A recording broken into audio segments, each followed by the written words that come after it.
are live. Welcome to your perfect day starter. We're here for you in Lagos, Nigeria's commercial capital. This is a morning brief. I'm Kayode Okikiolu. Yes, indeed, it's your perfect day starter. And we rise on the strength of Tuesday, remembering the strength of teamwork. The strength of the team is in every member, and the strength of every member is in the team. And this right here is the winning team on Channels Television. Good morning and welcome. I am Bukola Koka. One more day and the holidays will be over. We return back to work. I just try to be that clock to remind you the time is going 18 days into the new month of June. Thank you so much for joining us on the program. I'm Jeffrey Ozoma. Well, Jeffrey, you see yourself as a clock. Some see you as a spoiler. allow us have this little breather. You will not breathe. You will not breathe. There is no breathing for anyone. So much contradiction in that word, breathe, right now. No, we cannot breathe. The economy is not smiling. The cost of tomato is on the high. Yeah. So we just have to remind ourselves that this is no longer a joke. We need to do the best we can. 3 pieces or so of tomato for 1,000 naira. Bukola says she bought for 10. That means you went to the farm to buy that. Oh, Jeffrey, by the way, what I didn't tell you about that, those 10 pieces is that they're not red at all. They're very yellowish. Underage tomatoes, and they're probably not GMO. From Nigeria's north. I doubt that they're GMO. They're just not as fresh, and that was what was available in the market. Oh boy! Sadly so. And I needed to fry my eggs. So everybody. You have to give it to Nigerians. We always find a way to let out the steam, laugh it off. You know why? It's important to actually let out the steam. You know how pressure pots work, right? If you keep the steam in too much, it might damage you. So just, let off the lid a bit, let off the steam. That by no means is meant to take away from the real issues. Yes, we know that things are really tough. And one of our guests yesterday said, well, maybe Nigerians should limit the use of tomatoes. Maybe just use it for frying eggs and all of that. Not the way we use it literally for everything. But whether you like it or not, that is a reality in the market. Some people are used to it. Some people are looking for alternatives. But this morning, join us on the show as we walk you through the biggest talking point. And Rivers naturally is top on that story. But aside that, guys, this month so far for you, I know that we're literally midway through the month.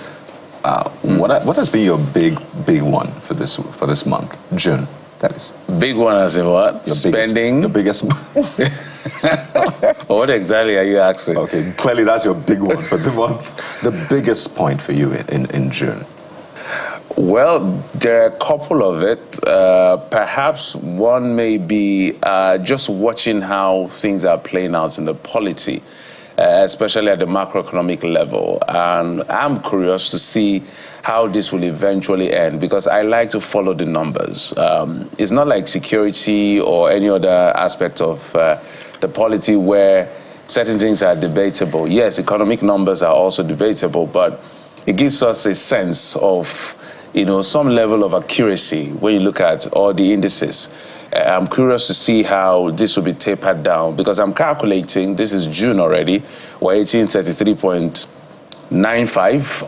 Headline inflation, food is on steroid, over 40% still around, but the analysts are saying it's moderating. Maybe the rate 1 month on month is lowering.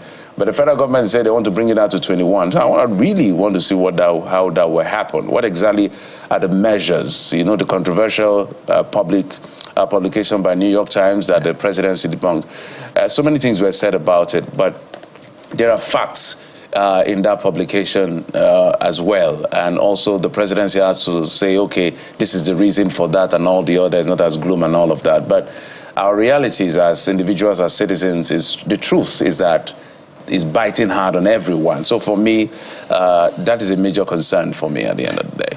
Well, Kadi, for me, it's a more of a reflection on the words and action of the leaders, both elected and appointed. And one event I'd like to highlight would be the minimum wage negotiations so far. And if you place it side by side with the words and actions of leaders elected and appointed, it says quite a lot about where the value, how much value is placed on workers. If governors are saying that we can only pay what we can afford at the subnational level. I place that side by side with reports of increased federal allocation. So the question is, where is all of that about above 50% increase going to, when you also consider the words of the president, which has moved more like shifting the goalpost from we'll give workers a living wage to now we will pay only what we can afford. And, you know, it's the same president that has said that what was that thing credited to the president now? Let the poor breathe. You know, inflation is not waiting. Jeffrey is the figures man. Food inflation is 40% now, above 40%. So is the government considering all of that, despite it being amid concerns that if there's anything negotiated too high, it would affect you know, inflation even further. You know, but what is the value placed on Nigerian workers? How determined? Where's the evidence of the resolve of leaders to build human capacity rather than, you know, that over-concentration on infrastructure development? It's an ongoing debate, Kadi. We could go on and on. Absolutely. Yeah. And that's why I love to take a peek into their minds, just get a sense of, you know, those major issues. But let's know what has been the big one for you. I mean, you see people now more even dependent, asking for handouts, approaching you and saying, I need this. So these are dire times. We would like to hear from you. But what do we have on the show this morning? Let us unpack, shall we? It is public holiday here in Nigeria, so it's a special day on two levels. But take a look at what we have for you. 7 hours ago at exactly midnight, the 3-year constitutional time limit for the tenure of local government chairmen in Rivers State essentially expired. Well, the government is yet to announce or appoint caretaker chairman, even though he's given a statewide broadcast as we speak. But it appears some of the chairmen may not be vacating office just yet. But today will be vital, definitely, in deciding the direction of a political impasse. So find out right here. What's next for River State? Well, while all of that is happening, there just may be, or in fact, there is bigger fish to fry. And that's from the north to Nigeria's south. The country's health system is battling right now to curb a cholera outbreak, which has led to 30 deaths so far. While it is mind-boggling to think that Nigeria is experiencing what the WHO describes as a disease of poverty, would bring you all you need to know about protecting yourself and your loved ones. Well, that's not all. Plus, we find out the new trend, this time not social media, but for storytelling, how stories are being told now with changing audience and media platforms. It's quite a tricky one. Join us as we enter into the world of a Nigerian director and visual storyteller who weaves tales that transports and transforms. Absolutely. So this is a point where I love the most personally. As always, we're tracking your reactions across social media platforms, and your comments are up as always from about 7:25 thereabouts. So keep them coming in, right? From X to Facebook, Instagram, even YouTube Live right now. The hashtag is CTV Morning Brief. And guess what? We're on WhatsApp as well, just in case you didn't know that. WhatsApp is also our go-to. We're joining our aunties and our mothers on WhatsApp. So that is a number with which you can reach us on the show. Send in videos. How are you spending your holiday? What is the economy like for you? Let us know right here on the show. I wonder what has happened to jollof rice this season, Kadi. With tomato, rice. 3 pieces of tomato. People that are getting married right now, I just empathize with them. I hope they're charging entry fee. Look, I got married. I got married during the recession, but things were not as tough as they are now, even when we are not in a recession. So I went for a wedding on Saturday and all of that. I just empathize with those who. No, I didn't pay. I don't think it has gotten to that level. Well, honestly, I think it's only fair to give something back, because you're getting food, you're getting good music, you get good comedy. I just feel for them. You even get to see the couple. It's like watching a love story. So I think the counsel should be just do it. They say cut your cloth according to your size. So if it's going to be 10 people, this is the time to do those exclusive weddings. So mothers will have an avalanche of neighbors and relations and friends that want to show that my daughter got married on this day. You may have to slow down your roll. Jeffrey, they'll come for you. I'm just saying. We get the message. Yeah. We get But you know, culture code, according to your size, has now been, it's not changing because people are saying big things no more like. But we'll go on a break now, and when we return, we'll bring you the top stories, the stories that will be shaping the conversation today and in the coming days. So stay with us right here on the Morning Brief.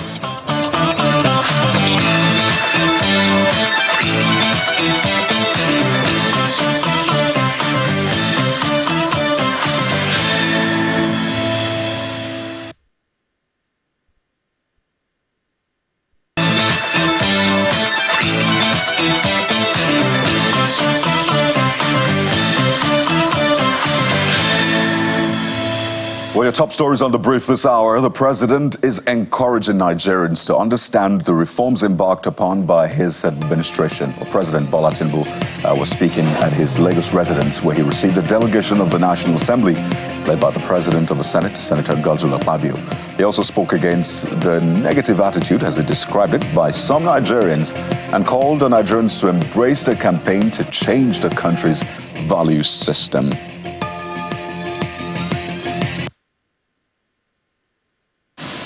The need to change the rent-seeking minority to be more productive for this economy is very challenging. You still see smuggling and all of economic sabotage. Why should we not have the country that we embrace a value that charts our course for ownership and service? Why should we have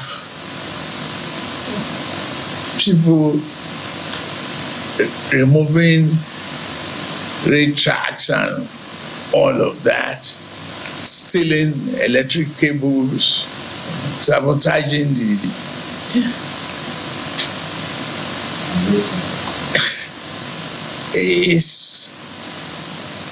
we just have to jointly embrace the campaign to change our value system, to really tell our people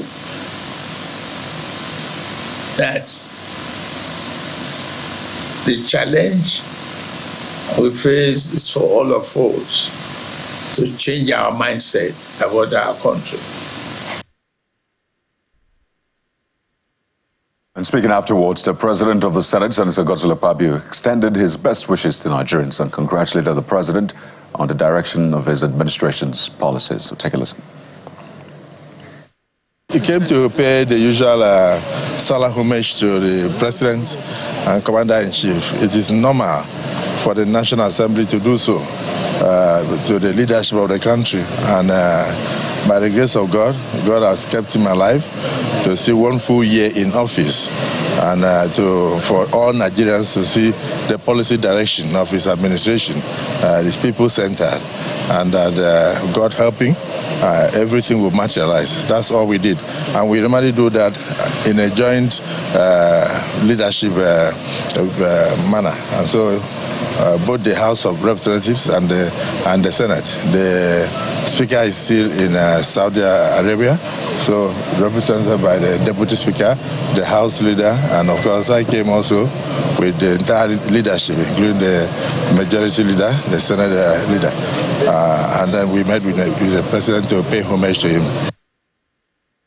Well, that's not the only visit to the first family. Former President Olusegun Obasanjo also paid a visit to the wife of the president, Senator Remi Tinubu, in Lagos. A media aide to the president's wife, Busola Kukoyi, said former President Obasanjo came felicitating with the principal on the occasion of Eid al-Kabir celebrations. Now, this visit may have come as a surprise to some following the build-up to the 2023 presidential election, which was won by the former governor of Lagos, Bola Tinubu, where the former president endorsed the presidential candidate of Labour Party, Mr. Peter Obi, as his preferred contestant for the poll. Well, President Tinubu had actually visited Chief Obasanjo at his Abeokuta residence, but the former president did not endorse the flag bearer of the APC.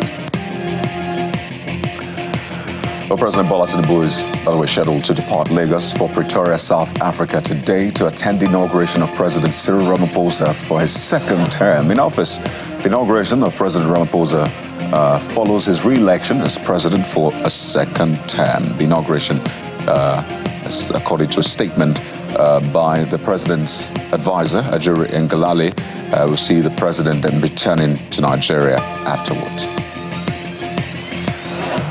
For more stories now, the 2023 presidential candidate of the Labour Party, Mr. Peter Obi, has faulted plans by the federal government to buy new jets for President Bola Tinubu and Vice President Kashim Shettima, urging the current government to focus on alleviating the suffering of the people.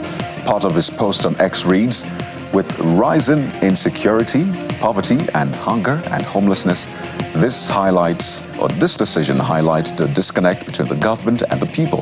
It is unacceptable and demands a more compassionate use of resources, prioritizing citizens' welfare. But last week, the House of Representatives Committee on National Security and Intelligence asked the federal government to purchase new aircraft for President Tinubu and his vice following its investigation into the status of aircraft in the presidential air fleet. Let's take you to Rivers State, where there's been a political impasse for months now, and this is breaking news just coming in. The Rivers State Governor, Siminalayi Fubara, has directed heads of administration in the 23 local government areas to take over from the elected council chairman whose 3-year tenure elapsed at midnight. Governor Fubara gave the directive in a state broadcast just moments ago. And he says the decision is in line with the provision of the Constitution and the need to ensure peace and order in the state. Now, this statewide broadcast follows what you're seeing now as youth in the 3 local government areas of Kalabari ethnic group occupied their local government secretariats to demand the vacation of the council chairman from office. The local government areas are Degema, Asaritoru, and Akukutoru. Well, earlier on, the chairman of Asaritoru and Akukutoru local government councils, who faced a barricade, as you saw there, had expressed their commitment to maintaining peace and ensuring no life is lost amidst the disagreement over the tenure of a local government chairman, which they base on an amendment of the Constitution, or at least the law, by the Martins Ameule group. Addressing journalists jointly at Buguma, the headquarters of Asaritoru Council, the chairman of Akukutoru, Roland Sekibo, stated that the matter is currently before the court. Take a listen.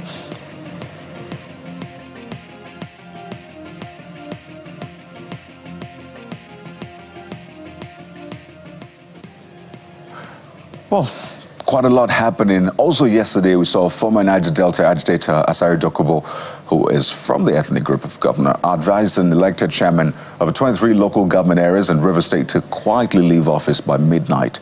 That was yesterday as a 3-year tenure expires. He stated this on the sidelines of a visit by the Muslim community to Governor Fubara at the government house in Port Harcourt.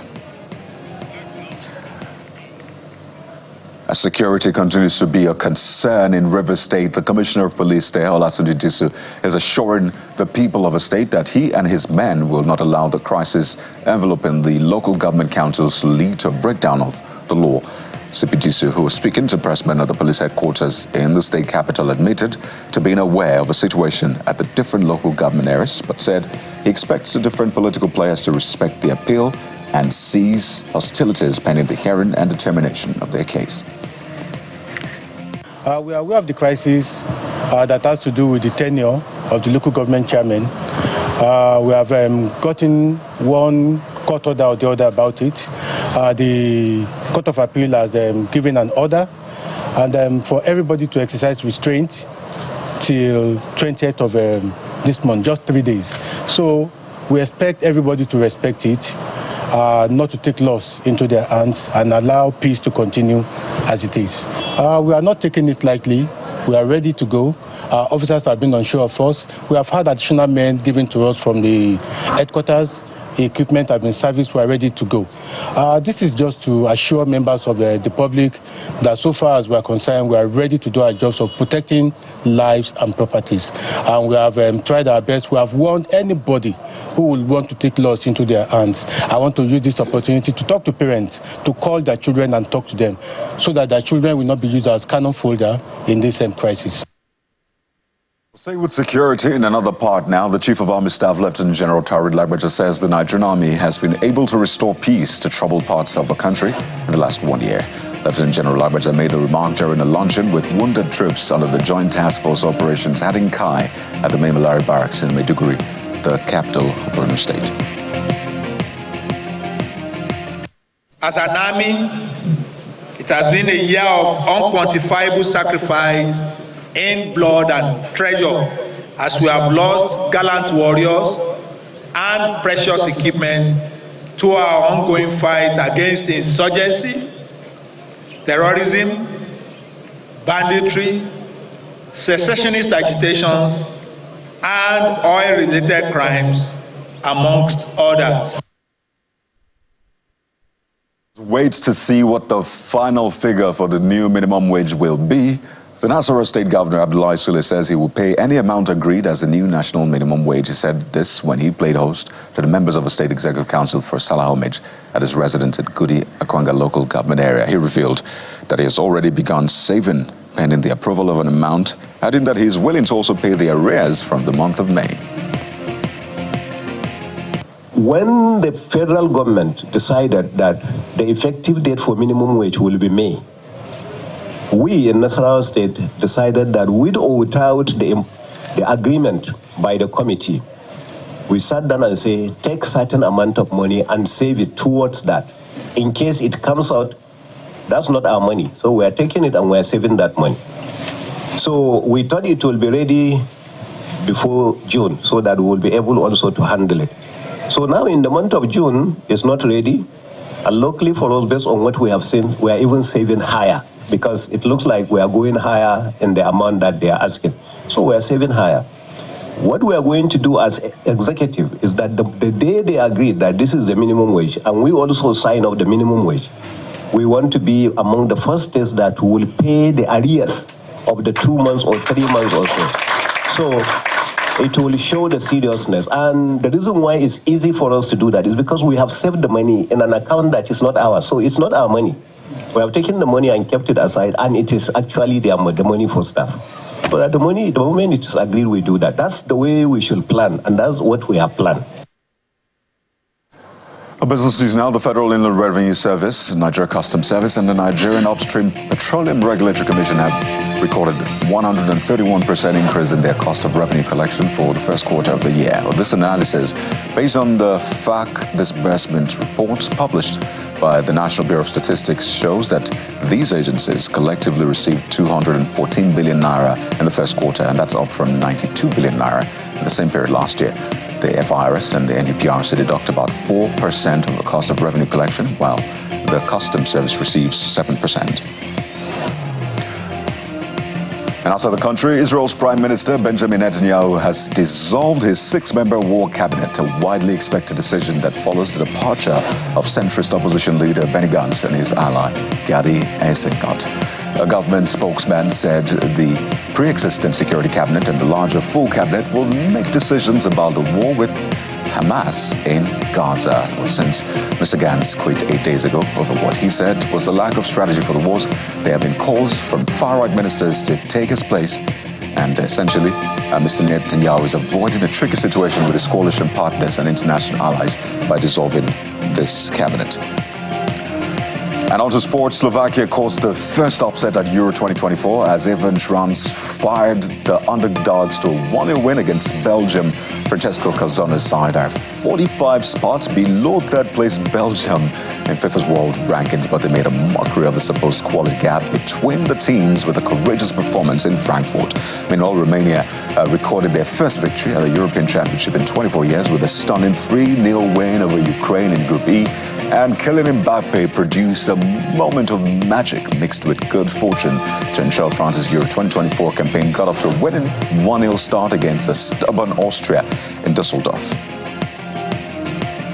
Well, there you go with the top stories at this hour. We'll be getting deeper into those talking points. But let's take a look at what you're saying right now on social media. And of course, Jeffrey joins me to walk through this. Jeffrey. Yeah, a lot going on, as always. Our responsibility is to curate all of them, whether it's politics, sports, or whatever is going on in the international scene. And so maybe we'll just jump right into it. Let's start with the issue of traders lamenting scarcity at the high cost of tomatoes. We talked about that yesterday. The Mile 12 chairman, Mile 12 market chairman, that's in Lagos State, was right here with us on the show, and he pointed out that things like insecurity and several other issues were responsible for this. And let me see what this guy says. Arakunri Olabisi says, I don't think there could be any state in Nigeria where the cost of commodities is unbearable than Ondo State. Really? Well, interesting actually, Jeffrey. So these are some of the interesting facts, particularly when the MBS brought out figure for getting balanced diet daily. You realize that yes, some states are actually more. Have you gotten any new updates on that? Well, so it's been a very controversial thing, but the MBS has been releasing. After the first, they released another one, but I've not seen one of late. I think we're still grappling with inflation figures. Take a look at what Stallion has to say on this, saying we are in for a good ride. How is the Ministry of Agriculture responding to this issue of food shortage? So the Ministry of Agriculture, over to you now. Well, straight question to the mayor of Los Angeles, but I don't know, I guess you're in Nigeria. That's Star Blog NG. You don't have sufficient product to satisfy your people, yet you choose to export.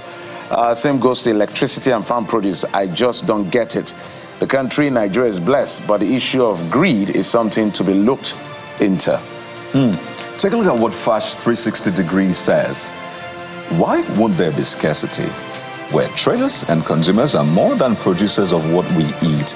It's quite ironic because I think it was the doctor we had on the show yesterday, Dr. Akonde, saying that we're one of the largest producers of tomato in Africa, if not the largest or second largest. Largest, yes. And we have a situation where we can't even feed our people with that tomato, and more people are not on the farms as a result of insecurity, young people leaving the rural areas. So yes, this resonates a lot, really.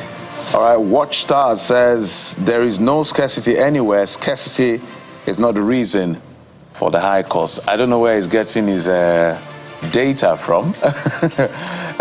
Is he saying that it's artificial or they are hoarding? Is that what he's trying to imply? All stories what you need to do like a rejoinder, or you need to do an update. Maybe you have to clear this for us, because because let us understand what you mean by this is very practical. Yeah. Everyone is feeling it, so I don't know where you're coming from. Hashtag CTV Morning Brief or do WhatsApp. Okay. We'll be here to receive it. Well, let's move on to this other one. It's about Nigerians love to travel for various reasons. And the Minister of Aviation and Aerospace recently said that the UAE is to lift a visa ban on Nigerians soon. Now, there's a lot of backstory to that, but let's tell you how you are responding to this. Credo_promotion is the first on this one, saying, I don't support it. Yeah, that's what this user says. I'm not making this up. I don't support it. Nigerians have no business with Dubai. Let's build our country. As I said, I'm not making this up. That's what the user said. Yeah.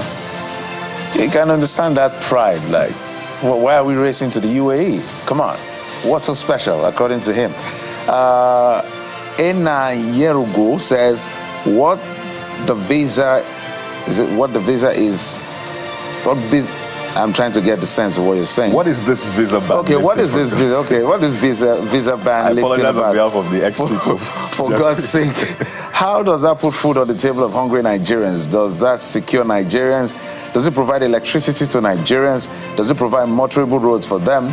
Answer, this honorable minister. So this guy is saying this is not a priority for me, but you can understand. Kayamo is the is the Honorable Minister for Aviation and Aerospace Development. So, all right, so let's move on now yep. To something that concerns, well, education. Yep. Recently, the president approved another batch, or maybe an update to University Governing Council, but we understand that ASU is rejecting the new University Governing Councils approved by President Tinubu.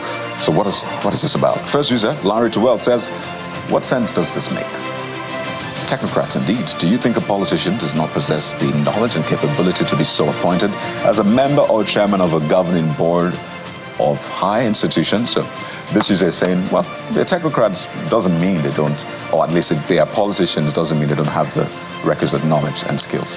All right, Mr. Ebony says maybe ASU should or would have to propose a list of ex-VCs, dons, retired professors to the federal government to choose from. Let's race to the issue of Rivers State and wrap it up. That is a big one. We told you earlier on that the governor, Siminalayi Fubara, in a statewide broadcast, has directed the heads of administration in the 23 local government areas to take over from the elected chairman, that's council chairman, whose 3-year tenure has elapsed. But the first comment we have on this one, particularly because the youth stormed those offices yesterday, saying those chairmen should step down. All they know, according to this user, is talk against the governor, says the youths are doing a nice job. And lastly, Ahmed Ojo says the same youth that stormed the secretariat today will still suffer the consequence when the time comes from the government. When you let politicians use you, they will dump you after using you. So, hey, that's the much we can take. Absolutely. So, two sides to this conversation. But guess what? We'll speak to the people in the eye of the storm in just a few moments. So don't go anywhere. We're starting off with River State right here on the show this morning. Stay with us.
Welcome back to the Morning Brief. And now we turn our attention to Rivers politics. And, you know, when we talk about Rivers politics, we get agitated. It's a theater of court rulings without resolutions. And you could add so many other interpretations to that mix.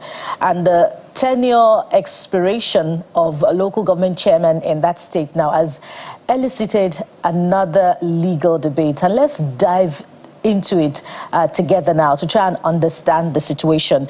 And we have joining us to talk about this former lawmaker, Rivers State House of Assembly, former law teacher, Department of Public and Private Law, University of Nigeria, and former chairman, in the light of the circumstances, Emoha local government area, Rivers State, Honorable Chidi Lloyd, who joins us via Zoom.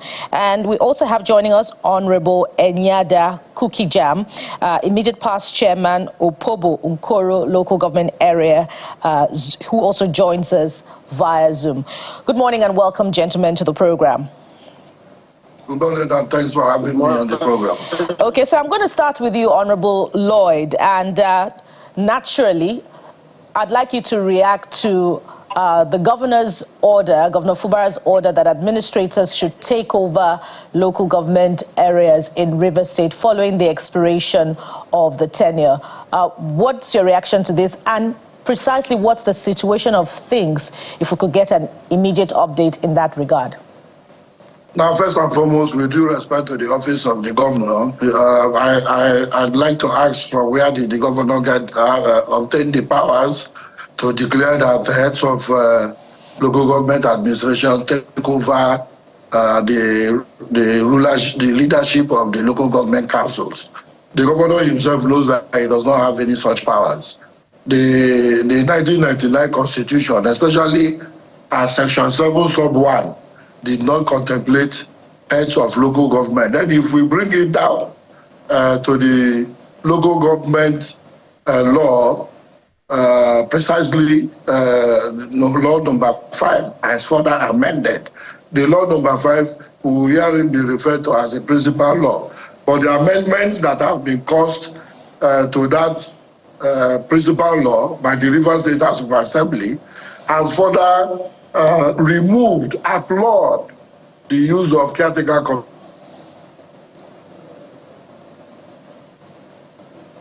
Oh dear.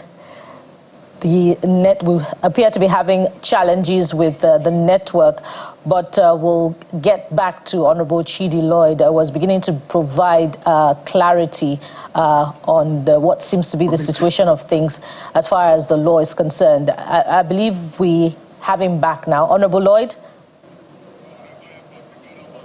Okay, let's go to Honorable Enyada for your reaction to Governor Fubara's order as well. Go ahead.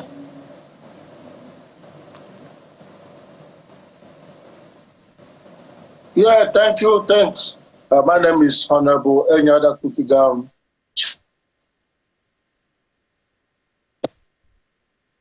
Chairman of Opobo Nkoro local government. Let me say, it's sacrosanct that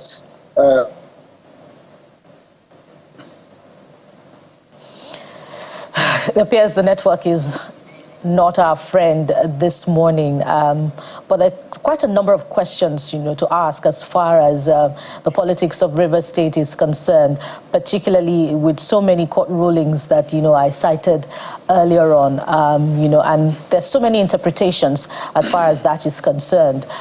We understand that according to the Rivers State local government law, the tenure of the local government chairman is a 3-year tenure, and it expired at midnight of June the 17th. But there's also been an amendment, by the Martin Amewule-led Rivers State House of Assembly, and that amendment also has been overturned by a certain court ruling. So that's, elicits, a number of questions and, provides seemingly a theater of confusion of some sorts. Who is abiding by which court ruling? And, following some other court ruling in the first place, do we have a subsisting state assembly? Is it led by Honorable Martin Amewule, or the other four-man lawmaker also led loyal to the state governor? Guys. Well, it's called the theater of the absurd for a reason, as it's referred to with Rivers politics. And the reasons are quite clear. There's been an avalanche of court order, one judgment in between. In fact, there was one, almost an embarrassing one, where two orders from courts of concurrent jurisdiction came from the same facility somewhere in Abuja. We've been following this, and it's important that we explain to the people what exactly is going on. The question now, the bottom line of this question, of this argument is who are members of the House of Assembly, and whose laws should we obey? But there are all kinds of court orders, one saying, oh, it's right, the other one saying it's restrained, and so maybe we'll go back to Mr. Chidi Lloyd. We don't want to say it for them. They are the ones in the eye of the storm to be able to expatiate exactly what this is. Mr. Lloyd, you can continue with our thoughts.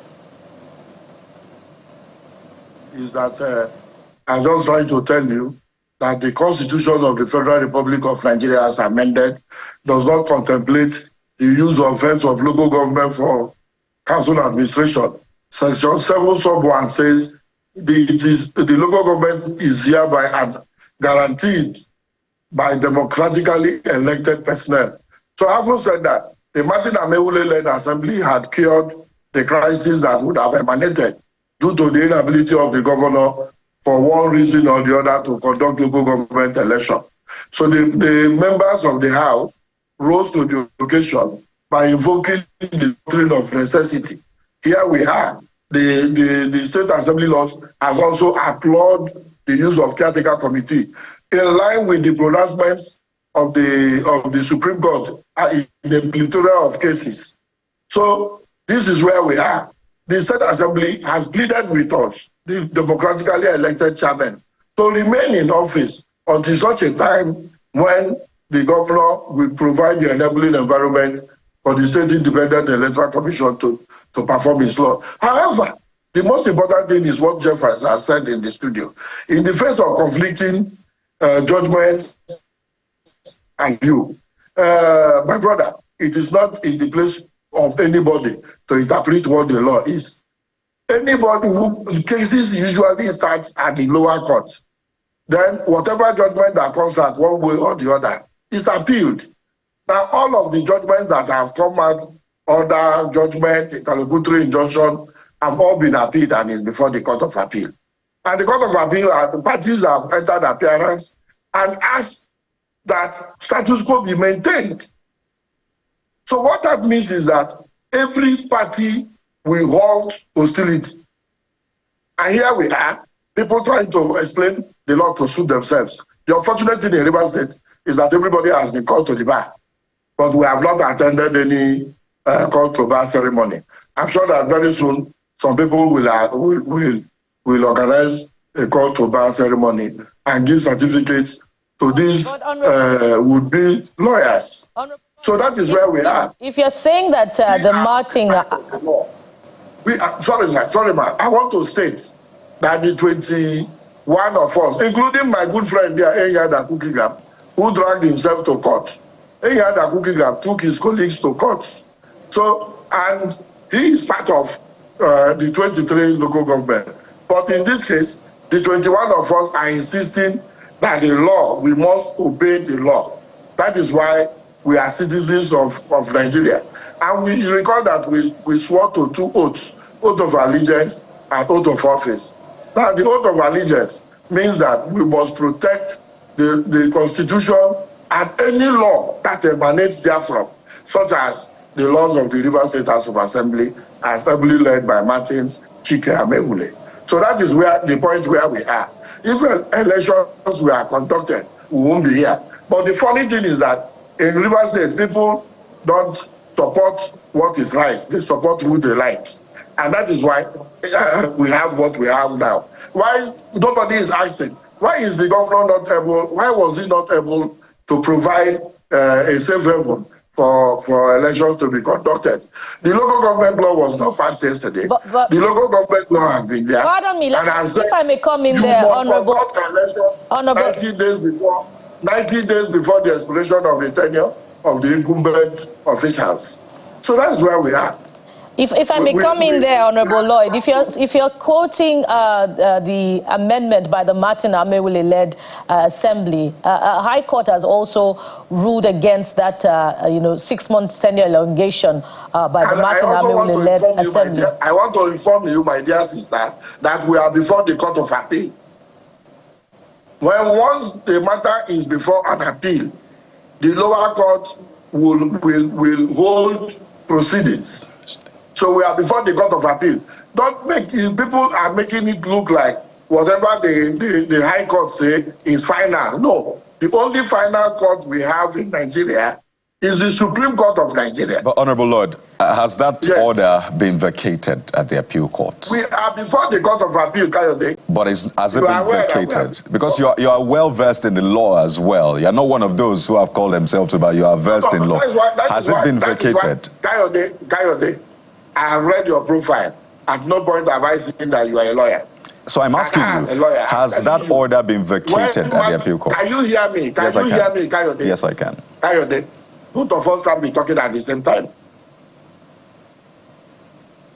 Now, the point I'm making is that all of these issues are before the Court of Appeal.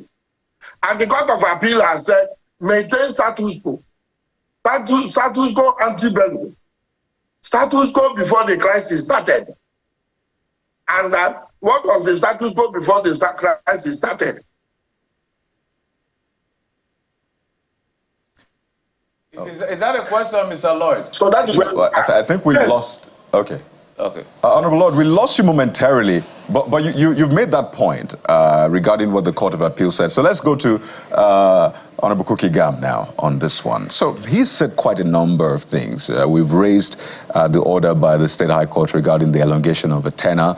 Well, he says it's before the appeal court. And that is also a case that, he said that you took your colleagues to court. And yes, you actually went to court as a result of this. So give us an interpretation from your own side. What exactly is the current state of you and others? Thank you, great listeners. I think I'm Honorable Enyada Kukigam, Chairman of Okunkoro Local Government. Let me also state it clearly that the law is sacrosanct when it comes to the local government tenure. The local government tenure is stipulated for 3 years. And that which we have sworn an oath, I can tell you that that tenure has elapsed by this very midnight. We sworn an oath of office from June 2021 to this June 2024. And that is the mandate given to us by our people. And we have served meritoriously to the glory of the Most High God for 3 years. So I looked at it that it is also necessary to also return this power to the people. That is democracy. Government of the people by the people. You return the power to the people. If you are good, and if you look at it, that is also in your own point of view to contest again, I think the people will also re-elect you. Honorable Kukigam, can you hear me?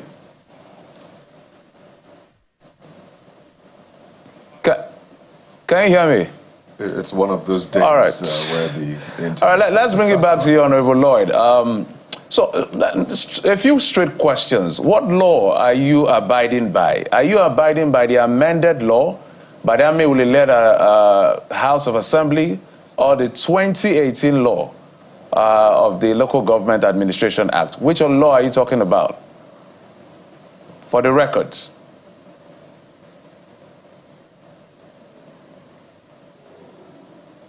Honorable Lloyd, can you hear me? Oh dear, technology is affecting me. I don't know whether technology is caught in this political crossfire. It may appear as that, though that's the case. Honorable Kukigam, can you hear me now? Kukigam, can you hear me, sir? Okay. So the point here is sometimes what it looks like is that it's like a cherry-picking situation as to the legislation or the extant law or the court order to abide by. So for the context, for the sake of our audience, there was a law.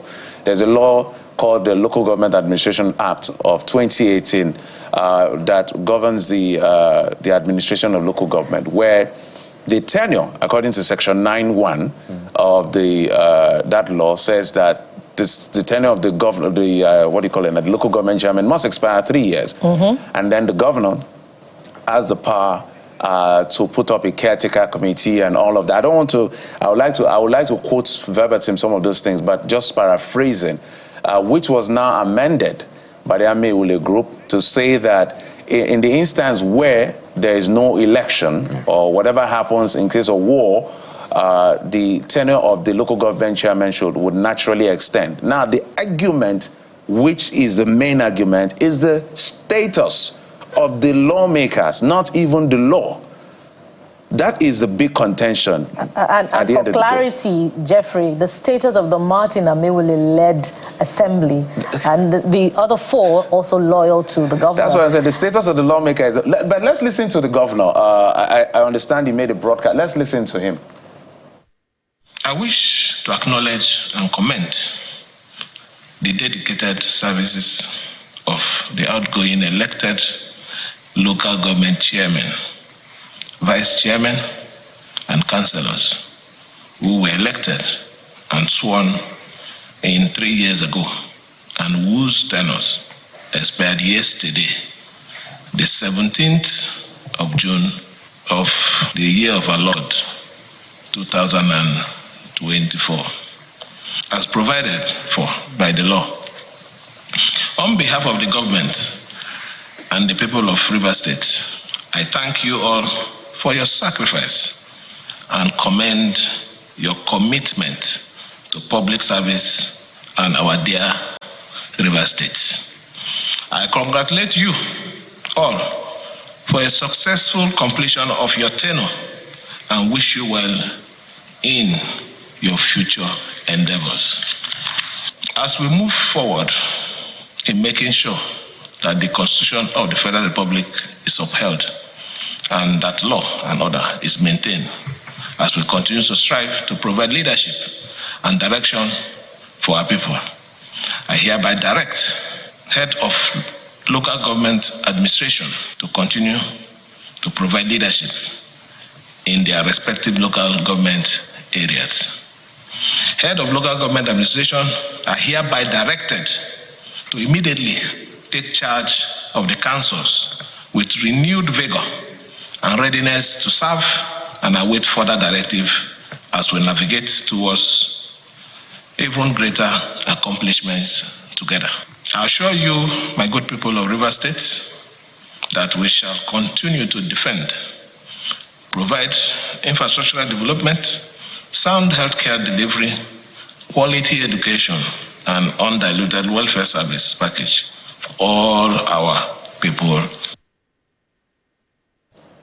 The governor of Rivers State, Simini Live earlier this morning at about 7 a.m., that broadcast where I officially put an end to the tenure of the local government chairman and appointed the people that will be in charge going forward. Let's get back to our guest, Honorable Chidi Lloyd and Mr. Kukigam, past chairman of Emoha and Opobonkoro local government area. Mr. Chidi Lloyd, let me come to you. It appears the real substantive issue here is the status of the lawmakers, because does it look to you like parties are cherry-picking what to obey? One party is trying to follow the 2018 Administration Act. Another party is trying to follow the amended Act of 2024. What does it look like to you, sincerely? Now, Jeffrey, that was the point I was making. Now, the Rivers State House of Assembly has the powers under the Constitution at all times to make laws for the good governance of the people. And the Martin Amewule House, which is the one the assembly with the majority of the members, have caused an amendment to the local government law of 2018. In 2023, there was an amendment that was caused to that principal law that outlawed the use of caretaker committee in line with the pronouncements of the Supreme Court. They have also further outlawed the use of heads of local government administration. So this is the point where we are now. And like Jeffers asked, the status of these members, we are before the Court of Appeal. And the Court of Appeal has said, maintain status quo. Parties should halt hostilities. And you know, we are a creation of the law, including the office of the governor. So it is tenures do not expire by press conferences. No, it is the law. What does the law say? We are not struggling, as it were, to perpetuate ourselves in office. No, some of us have been activists calling for strict adherence to democracy and its tenets. And I think I'm educated enough to know that from the first day of my swearing in, to know when my tenure will elapse. But what we have is a situation of force majeure. Force majeure. Something didn't happen that ought to happen, didn't happen. And the State Assembly is pleading with me to remain in office until such a time when the elections will be conducted. What the governor should do now is to immediately take steps after the court cases, to take steps and conduct local government election. Therefore, recall that even the Attorney General of the Federation is in court with the 36 Attorney Generals of the Federation over issues of local government autonomy. So this is exactly the point where we are.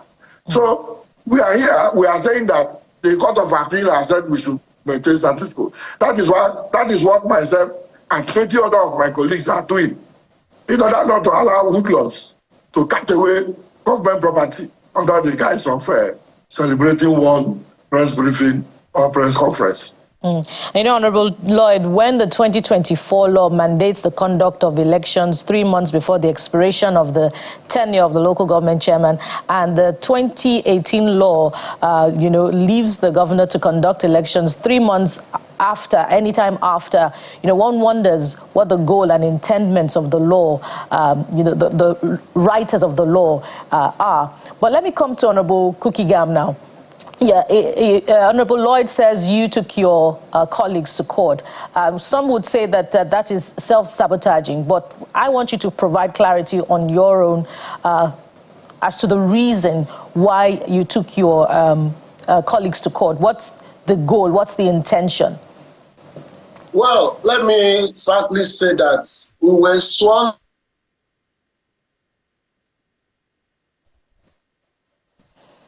in office, and that 3 years in office has elapsed, and I will not indulge myself into any form of impunity by extending the power given to me by my people. The law of local government, like we said, Section 9 of that law says that the local government tenure is for 3 years, and therefore I shouldn't be part of those who want to add extra by years. It is unacceptable. But Honorable Kukigam, you could very well peacefully... It is unacceptable. Can you hear me?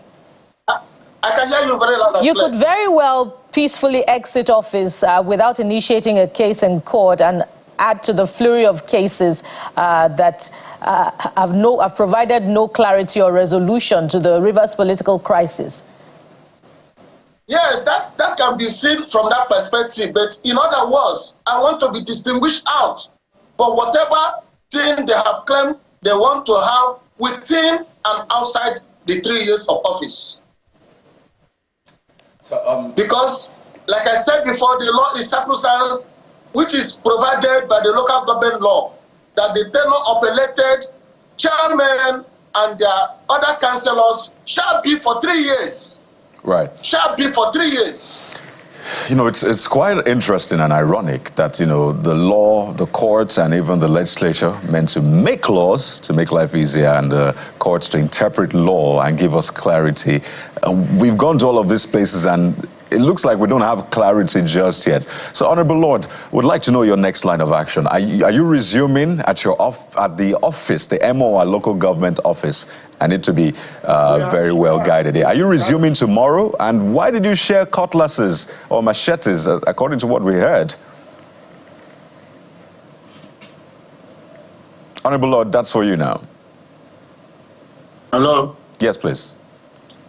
Can you hear me? Yes, loud and clear. Please go ahead. Yes. I think what has happened is that we are going to maintain status quo, the way the Court of Appeal. We are not a group of people who will offend the law. But I want to make this selling point that those who went to court challenging some sections of the amendment that was caused by the Martin Amebule Assembly in 2023. Now, some of the sections, especially what they challenged, was the section on tenure elongation. But recall that other parts of that law are still alive, such as the section that says you must give 90 days notice for the conduct of a local government election. That's a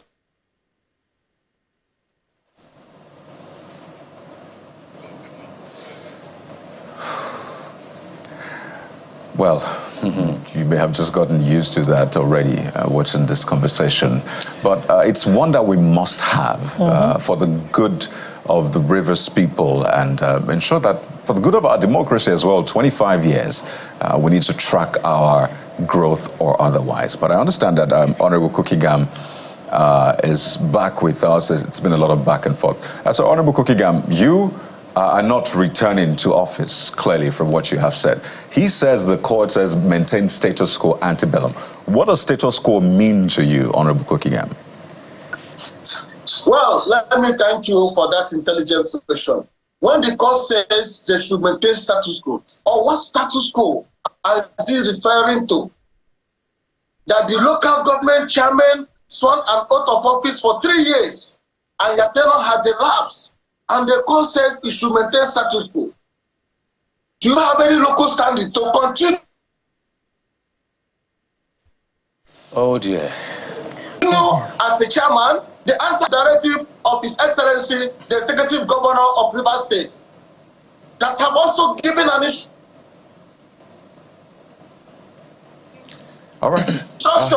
that we should comply to all the head of personnel management in our various local governments.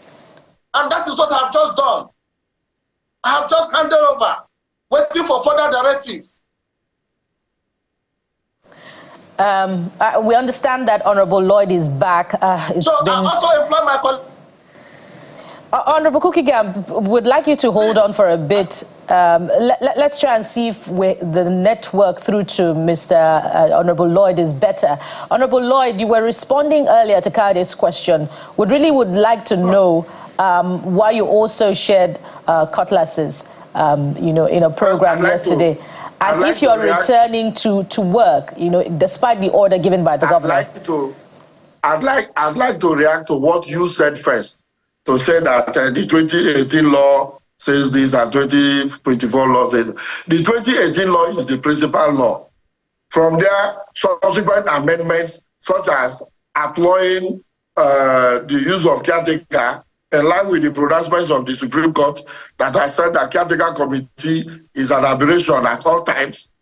2, employing the use of heads of local government to conduct business of council in the face of Section 7(1) of the 1999 Constitution.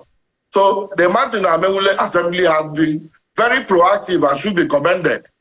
And what they have done, albeit strange to people, is deepening democracy, and we are going to stand by them. I am going to start the distribution of farm implements. For mischief makers, I've narrowed that to machete only. Is machete not a farm implement? I am from a member of our local government. If you look at the logo of the local government, you will see copiously captured machetes.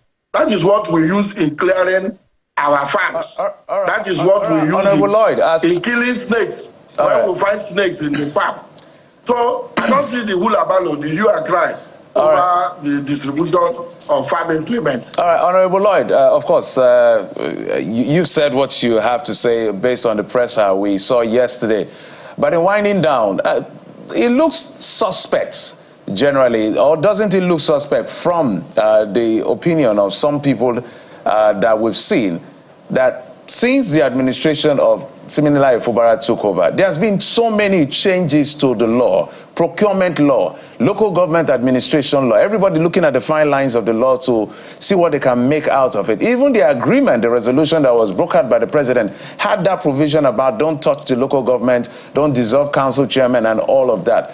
Doesn't this look like playing politics around the law because of the feud between Governor Fubara and his predecessor, rather than really trying to deepen democracy? Well, back to Jeffrey, I know this question stems from the conversation you had with a certain man, Terminal CC Gogo Jaja, yesterday. The question is to ask yourselves, are the lawmakers within their rights to cause amendment to laws? And you must know, as a former lawmaker, we cause amendments or enact laws in order to tackle a certain problem. So the lawmakers have not offended any law by carrying out its legitimate duty as enshrined in the Constitution of lawmaking.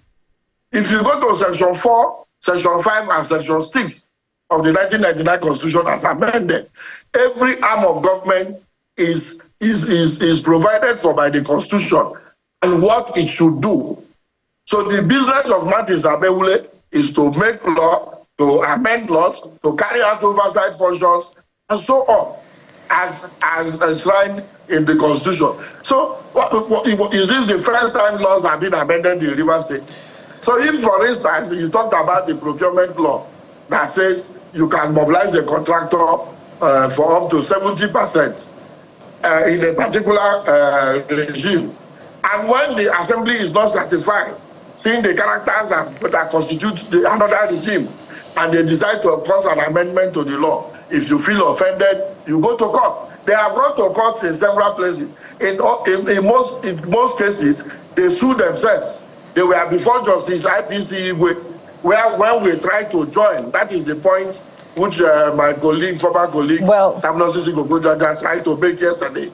So when you try to join, while the matter was still on, they approached Justice Kio, sue themselves, they sued the governor of Rivers State, to the Attorney General of Rivers State, to the government and people of Rivers State.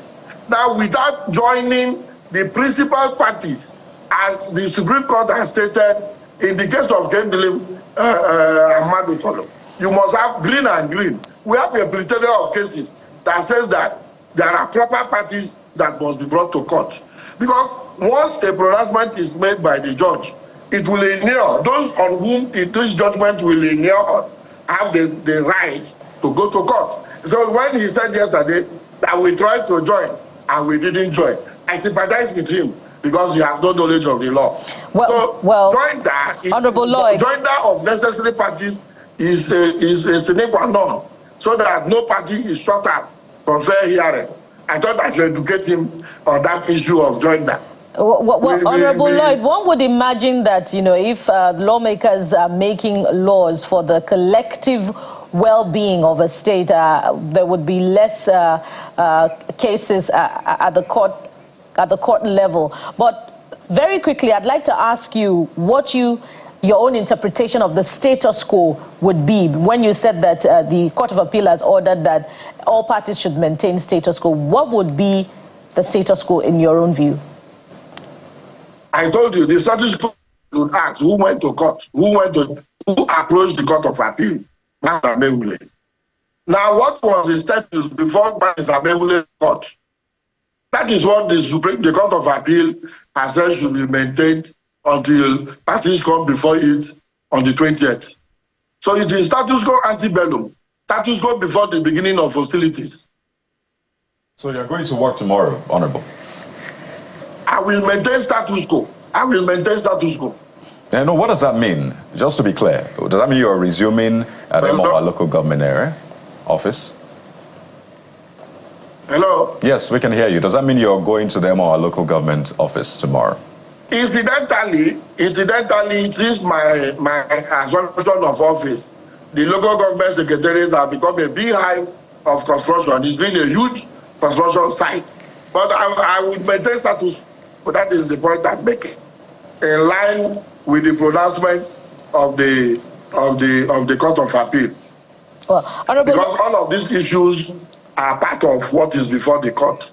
And like you said, like Jeffrey said, the status of the matters are Mewule-led assembly. When once the Supreme Court pronounces one way or the other, if they say the matters are Mewule and his colleagues constitute the real House of Assembly, it follows this that all they have done in terms of lawmaking will continue. It is the law. Well, Honorable Kukigam, finally, do you see the distribution of farm implements, as harmless in the light of the circumstances, particularly after what transpired in some local governments in Rivers State yesterday?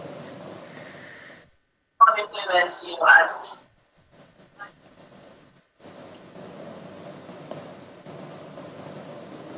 Honorable Kukigam, did you get the question? Come again.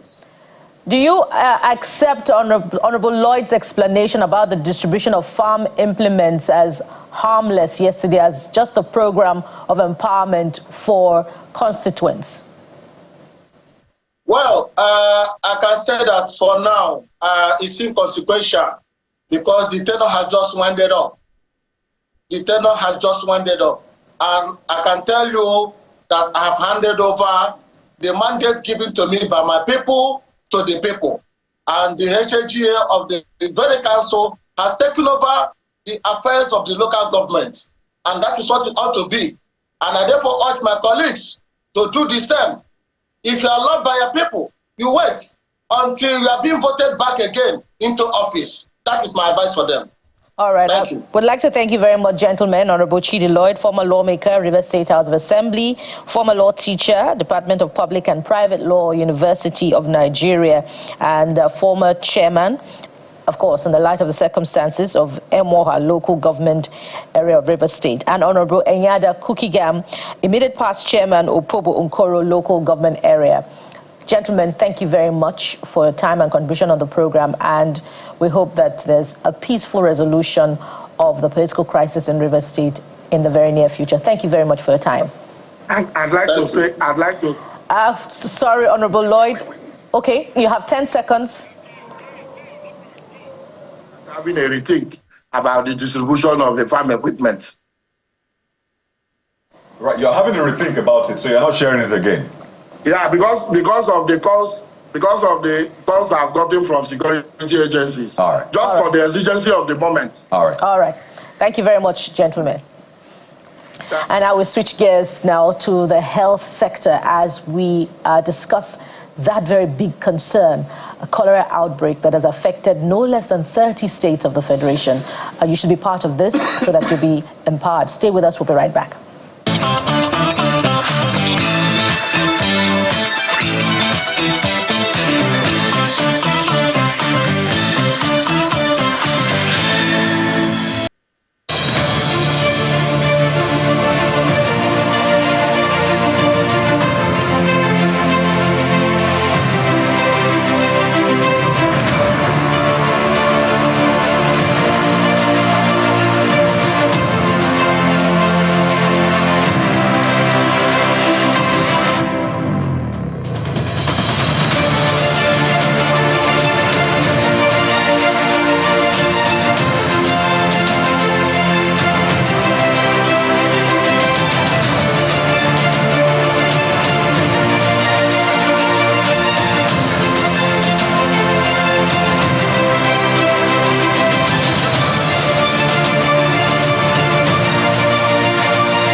All right, we shift gears from politics to health. The outbreak of cholera has recorded quite a number of fatalities. Lagos, for instance, has recorded 15.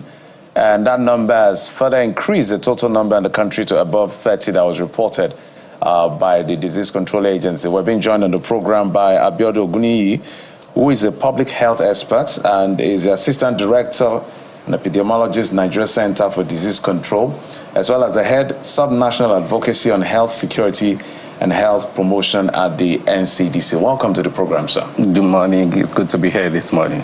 So let's begin with what is the state of things as we speak. There are so many things being reported. So let's put facts to some of the things that we're hearing concerning the outbreak of cholera, not just in Lagos, but across the country, in terms of prevalence and those numbers. Yeah, very good. To start with, as at 15th of June, the current statistics put it at 1,314 cases in the country. And of these, we have now reported about 31 deaths, slightly one above the initial figure. And sadly, Lagos has, like you said, 15 of these 31, that's like half of the dead burden. So when we look at these statistics, taking it further, there are top 4 states, so to say, that contribute to this, starting with Bayelsa with 442 cases. Lagos reported 350 cases. Abia, for instance, 109 cases. Let's say those top 3. The rest, like Sanfrada, has about 64 cases. The rest at about less than 50 cases reported so far. So it's still 30 states that have reported, and that is very significant for us. What is driving it? We seem to have a layman's understanding of what causes cholera, but this particular outbreak, what could be responsible? All right, so it might interest us to have a bit of understanding about this organism that we're describing. Cholera is not new in the sense that as far back as the 15th centuries, cholera epidemic has been described. And in the last 2 centuries, for instance, there have been up to 7 pandemics that have occurred. I mean, when you describe pandemic now, we know what it means from the experience of COVID.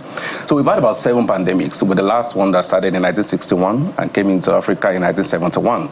And since then, this organism has been around. So when we talk about cholera, we know that cholera is an acute diarrhea disease caused by the organism called Vibrio cholerae. Now, it's a bacteria.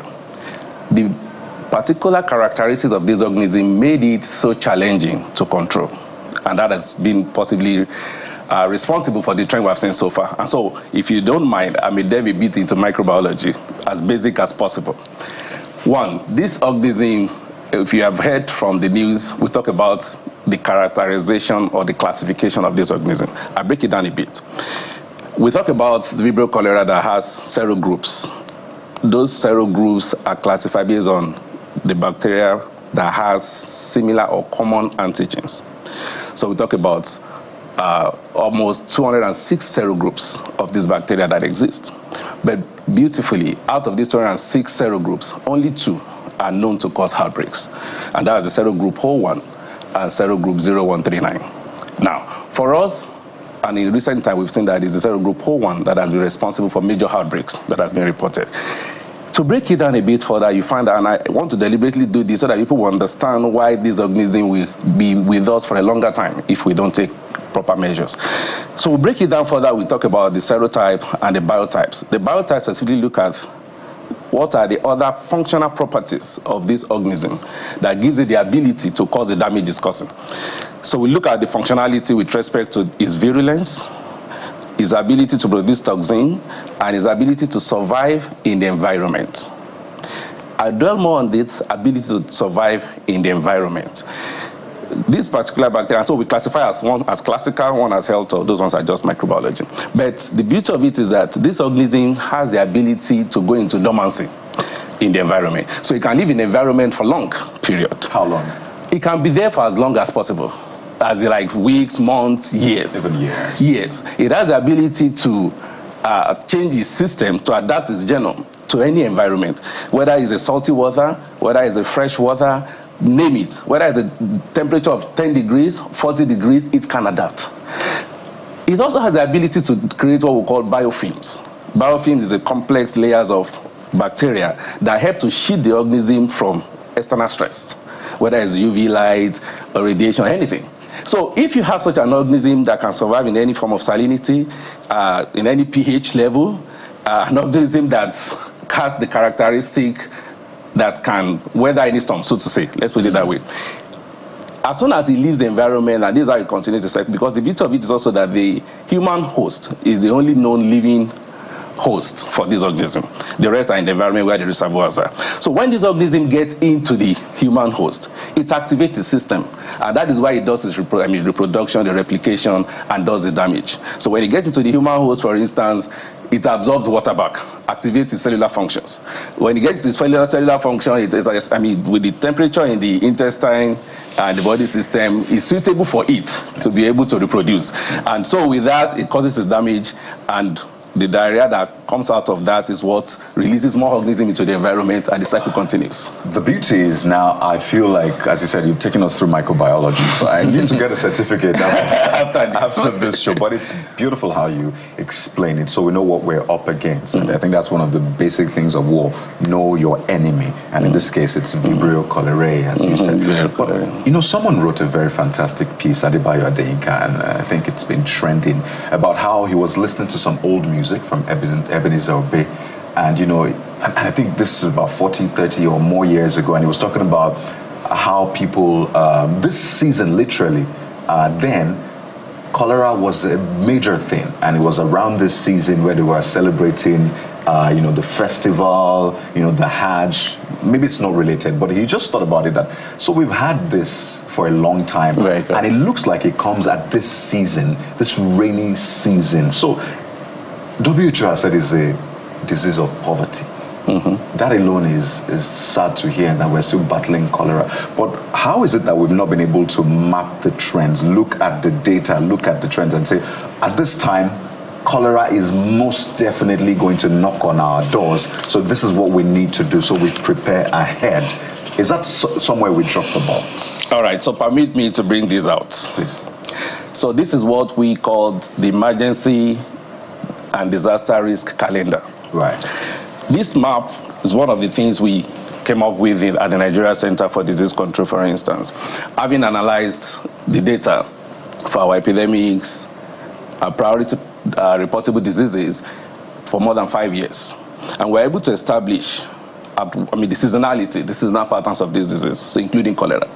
Now, we have an understanding, but the interesting thing about this bacteria is that because it's present like in an endemic state in some part of our country, where we describe as a hotspot state, they are always there. So around the year, you see that these cases are going to keep coming on.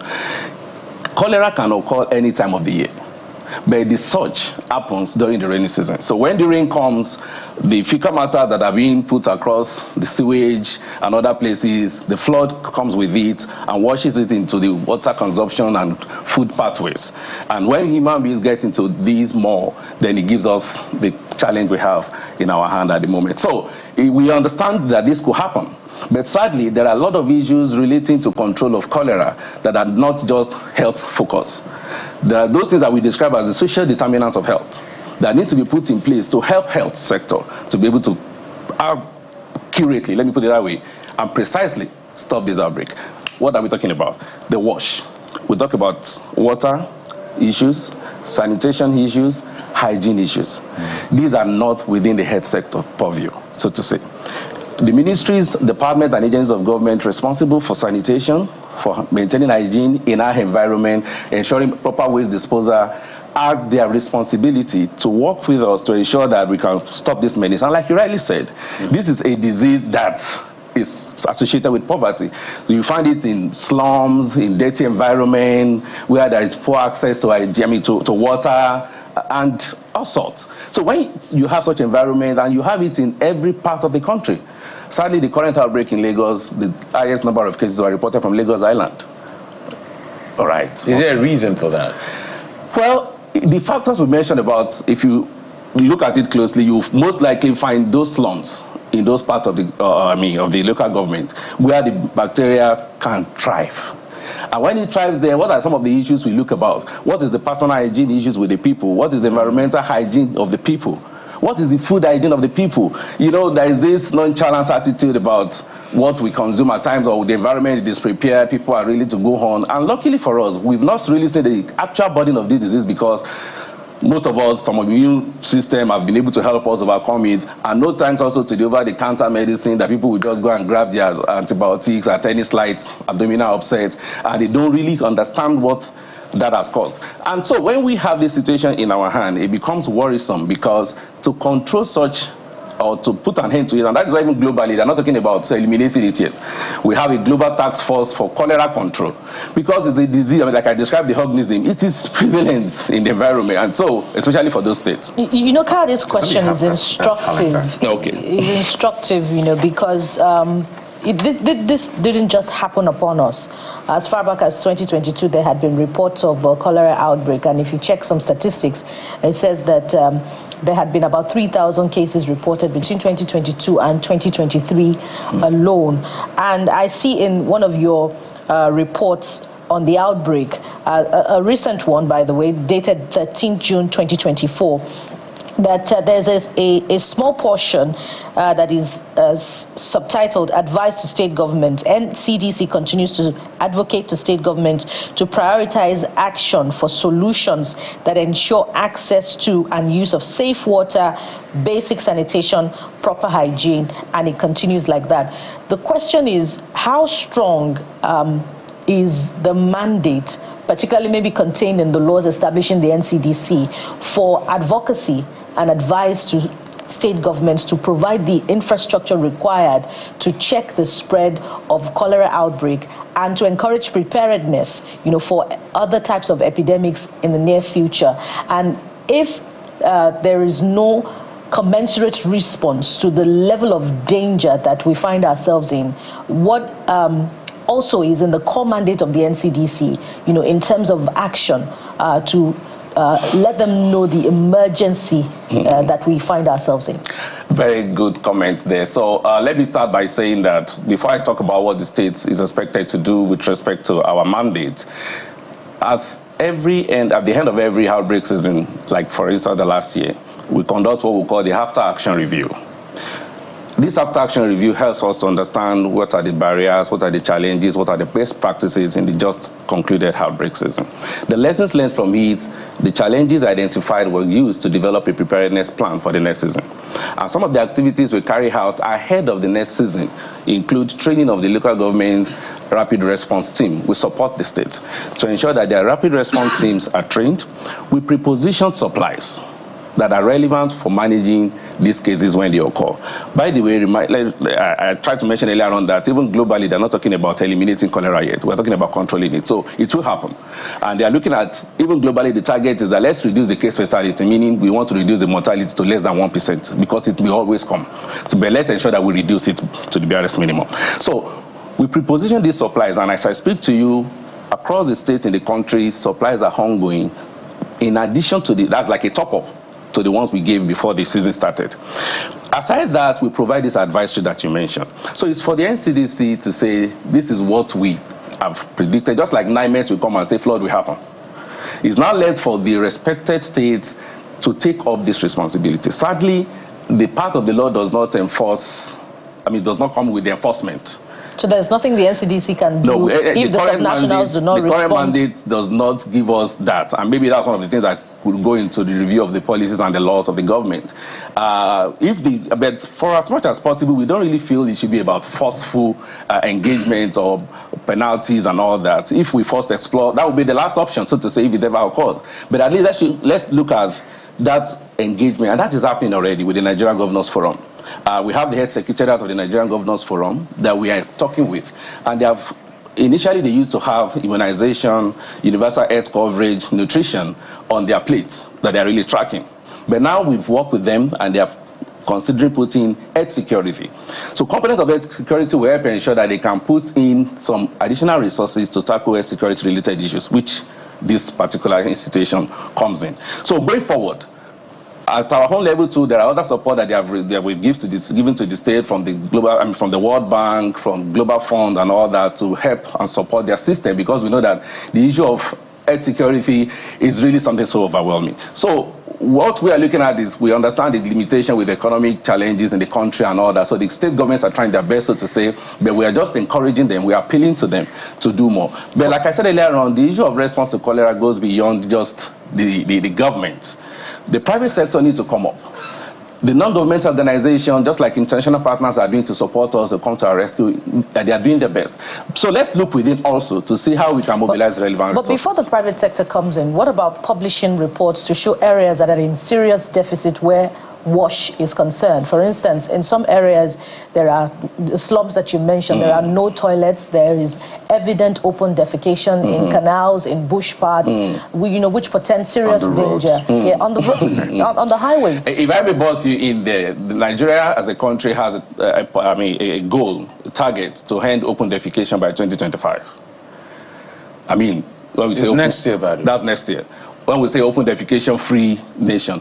But as at last December, only Jigawa State out of our 36 states can declare an open defecation free state across all these LGAs.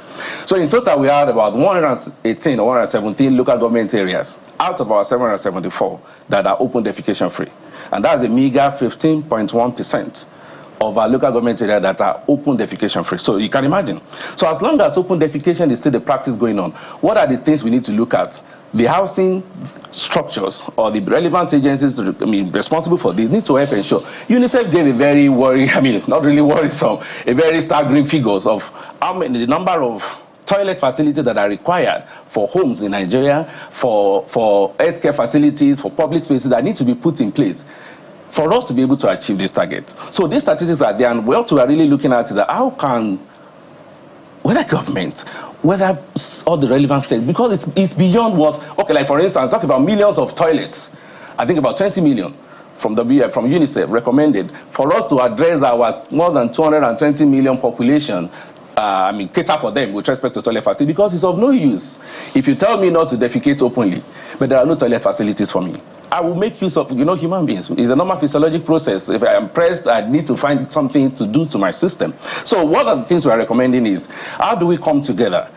We call it an all-of-society approach to this issue. It's an all-sector approach, sector-wide approach, which is in line with the mandate of the Federal Ministry of Health, to see that we bring every relevant stakeholder to the table and address this concern. And one of the things we are doing going forward, like tomorrow, we are having a dynamic risk assessment to also assess the vulnerability of other states with respect to the risk this outbreak poses to them, vis-a-vis their ability to cope, their coping capacity. We want to see with respect to human resources, with respect to laboratory capacity for diagnosis, and other relevant things that are required, that if this continues at this rate, we don't want to record more casualties. So following that assessment, we are expected to activate what we call the incident management system, a command structure that help coordinate all these response across all the states, put all the resources, pull the resources from relevant partners together, and see how we can support the state in this regard. And I tell you, the Nigerian Governors Forum is open to this conversation, and they are willing to support. Well, being open is one thing. Action, result is what we're looking for at the end of the day. That's when we really see that things are done. We hope that will be done. But let's speak to the issue of hygiene. Great. Motor parks, food vendors around, because why I raise that question is, the well-off, the haves in society, if they are sick, except it's something that medicine cannot cure, they have the resources to go to hospital and take care of themselves. But these ones are already poor. And so if they get exposed to this situation, death is almost inevitable. So what can be done at the very local level? Because that's where governance should really start from. Vendors in local places where we go and eat a wagon and all of these places. And at motor parks and all of that, what can be done? Because those are the specific targets we should be looking at first. Absolutely. So when we look at the levels of interventions, it could be at individual level, it could be at community level, before we talk about the government structures. So at individual levels, we talk about maintaining our personal hygiene. During COVID, we talk about taking responsibility. Everybody needs to take responsibility for their health as much as possible to start with. Meaning, if you have to access such food joints, physical assessments could even suffice to see whether that environment is hygienic enough. You see places where food vendors are by the gutters, by sewage lines, and you see flies around, and you're comfortable to sit and take a meal for such. Two, we're looking at how people will inculcate this personal hygiene. Now, hand washing is something that has been proven over time that more than 60% of infections can be controlled just by proper hand washing. Now, if we inculcate that habit, okay, the food vendors you mentioned about, you talked about, there is what we call the food handlers test that are expected to be carried out for anyone who desires to provide service with respect to food, consumables for human beings. And so we help them to know whether they are also carriers of these organisms themselves and all that can potentially transmit to human beings. Now, at that level, there are basic efforts that can be put in place to ensure that every home have access to toilet facilities. Now, in my concluding thoughts on that point, I don't know how much time we have more. 10 seconds. In my concluding thoughts on this, I just want to put on the record that prevention, it is the key. It's cheaper. It is not only cheaper, it's also the most effective way of managing this crisis. Just to see that, by the way, we're still in the moderate season. We have not even gotten to the high or the peak. Just said July, August is a peak for cholera. Let me add this. No, I just wanted to when the rains come with greater intensity, right? So the flood will keep coming, and NIMET has predicted that we should expect more. So in this regard, let us understand the also contribution of climate factors, the climate changes that are also distorting. That is also distorting this analysis. All right. And so the best bet is to see how we can prevent this. We must thank you, Mr. Abiodun Oguni, Assistant Director and Epidemiologist, Nigeria Center for Disease Control. You're also the head Subnational Advocacy on Health, Security and Health Promotion of the NCDC, lead National Rapid Response Team on cholera for Lagos. We hope we can contain this and reduce the fatality number. We must thank you for coming. We keep doing our best, and we trust Nigerians to cooperate and support us. For us at the Nigerian Center for Disease Control, we are committed to protecting the health of Nigerians. Absolutely. All right, we'll switch gears when we come back after this break to the creative industry, the creative space. Join us again.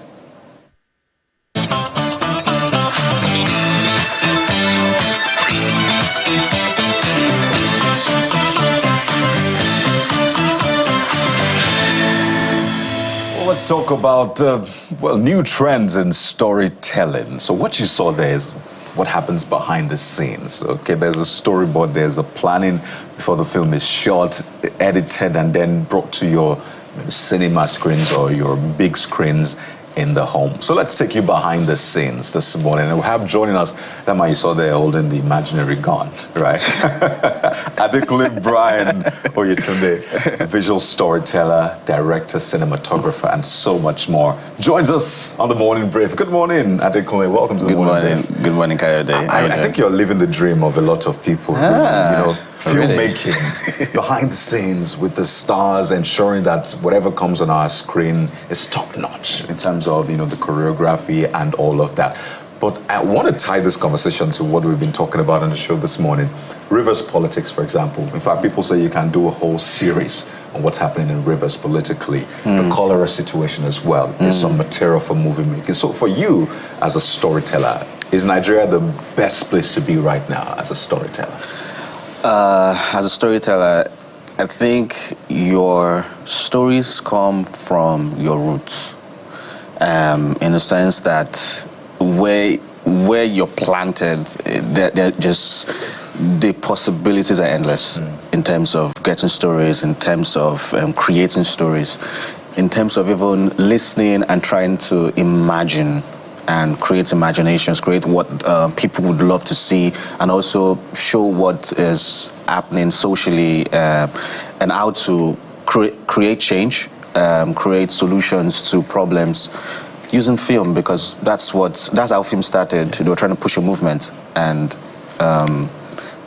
those films now created a culture for people. And also, your Nigeria is ripe.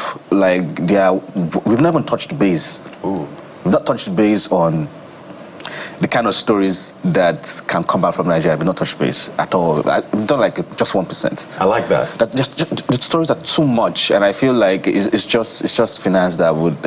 I mean, if you can bring out stories every single day, you can't even exhaust the amount of stories that are in Nigeria alone. I love that, because we focused on crude oil, but I like also focus on the creative sector, as we always do. By the way, that was on the set of Hide and Seek. Yes, Hide and Seek, which is on Prime right now. Yes. But speak to us about generally your creative process. We saw you there, and I think you shot those scenes during midnight.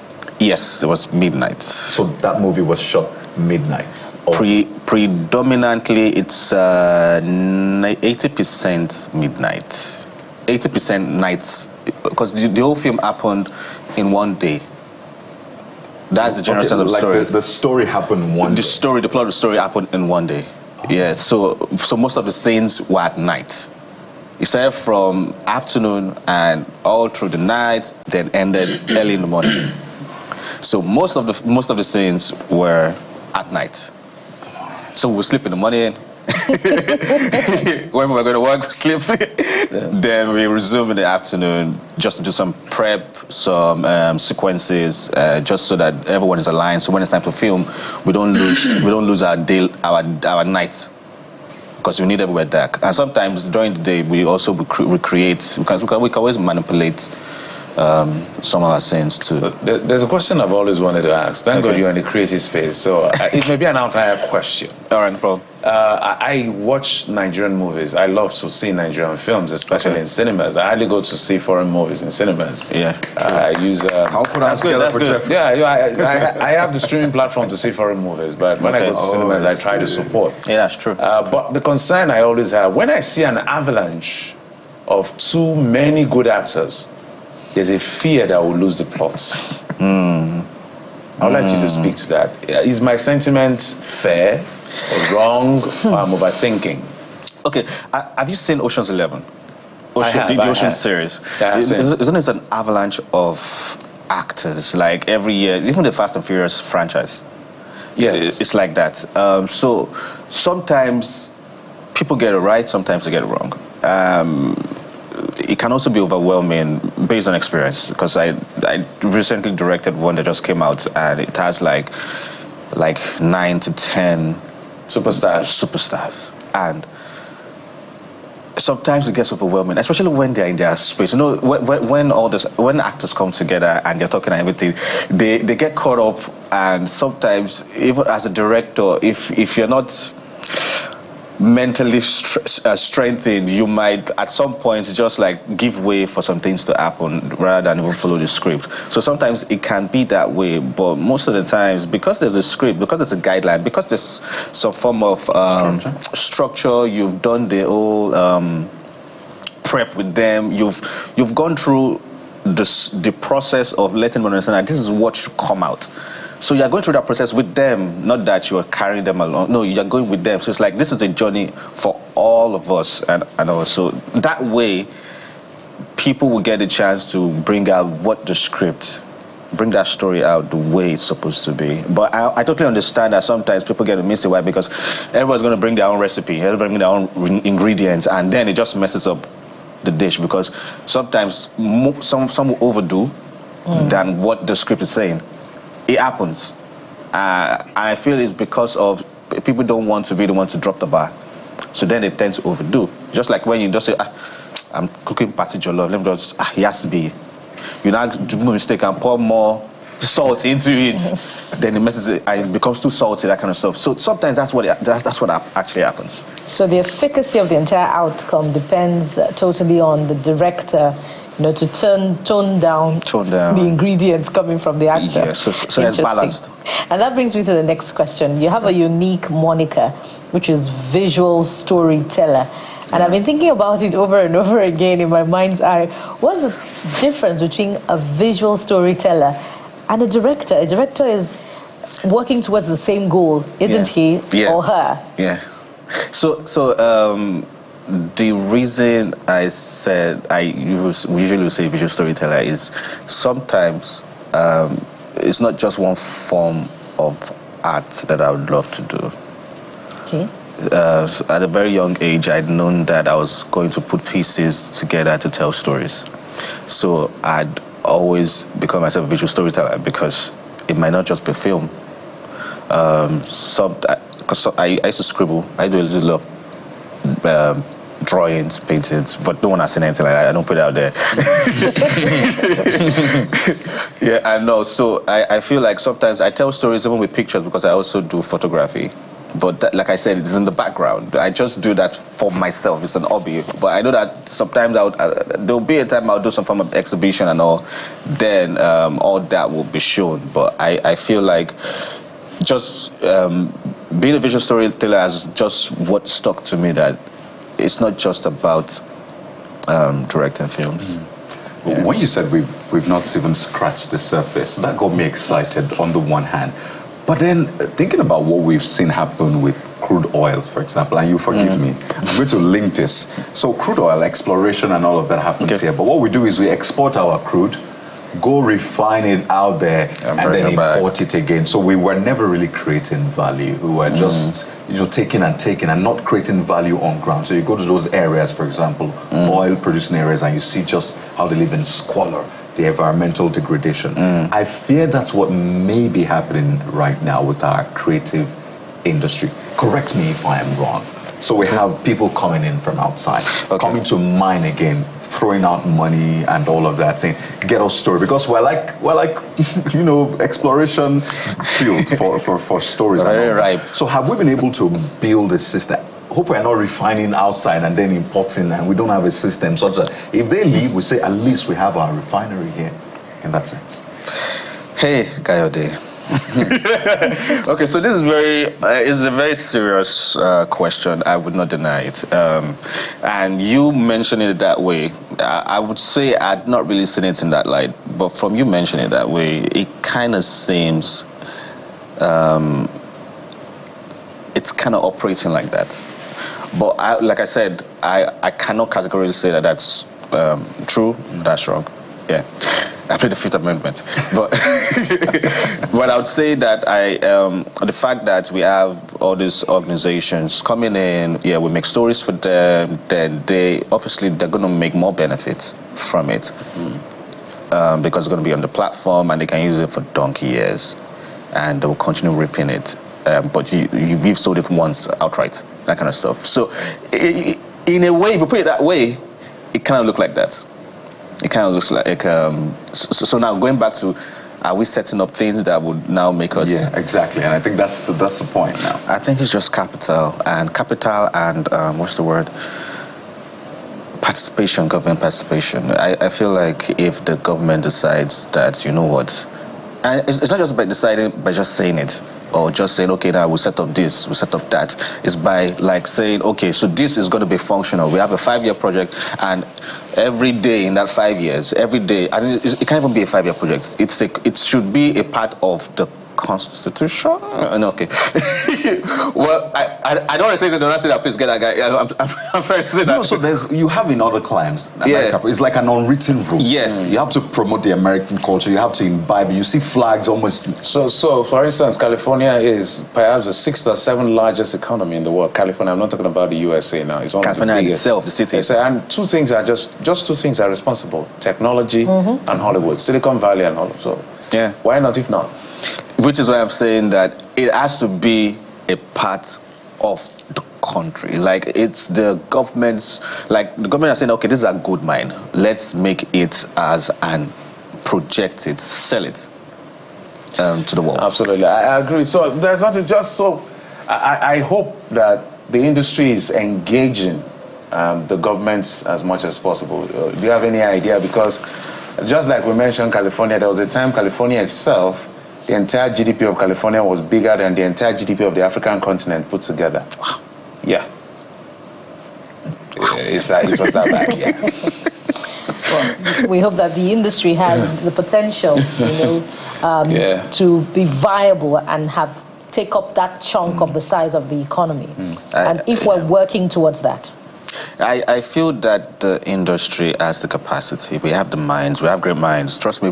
As in, there are a lot of people doing stuff, doing great things, right? And it's not even out in the public. Yeah, and I feel like if the governments decide that, okay, you know what, let's just focus on this. There are too many hands.